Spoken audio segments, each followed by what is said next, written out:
Okay na? So guys, today we're doing the decantation of separating mixtures. First, we have here a plastic cup, and then this water.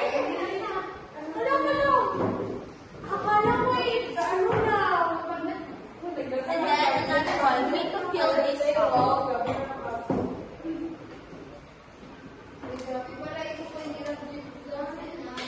And then we have here the sign for our sediment.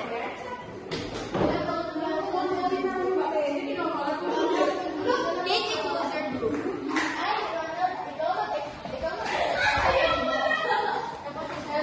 So, these sediments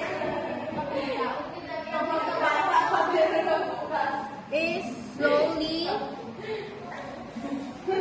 on the lower layer.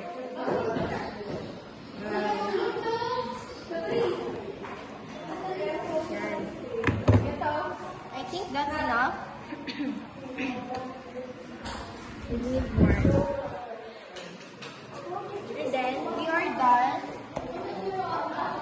We're not done. Then proceed to the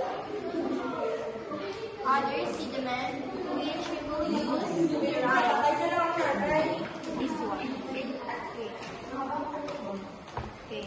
Have here this rice. Kindly assist.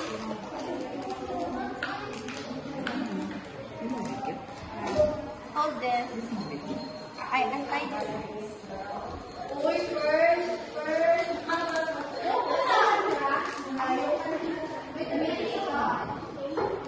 Hey guys, fast forward.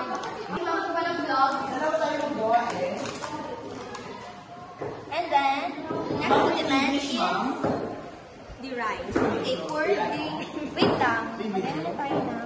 Wala, nag-vlog kami. I-post namin sa YouTube. Yan. And then guys, we have the next sediment, which is the rice. Take it to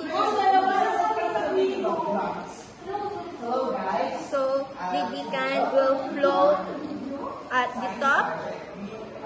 Yan.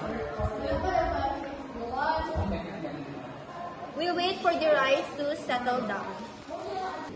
We wait first for the rice already settled. We're now in our laboratory, Yeah. and now we're going to do Then we mix first natin. Okay na. And then before the liquid into the other container. and now we're going to do our the process sealing. So as you can see, these sediments is not disturbed. Here are the valve for the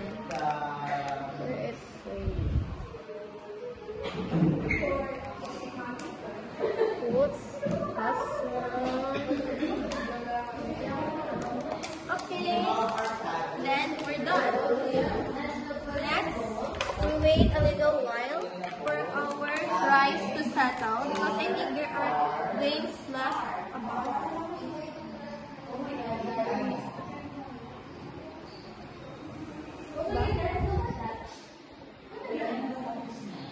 Okay, I think it's done. So we need to pour the liquid from this container to the another container.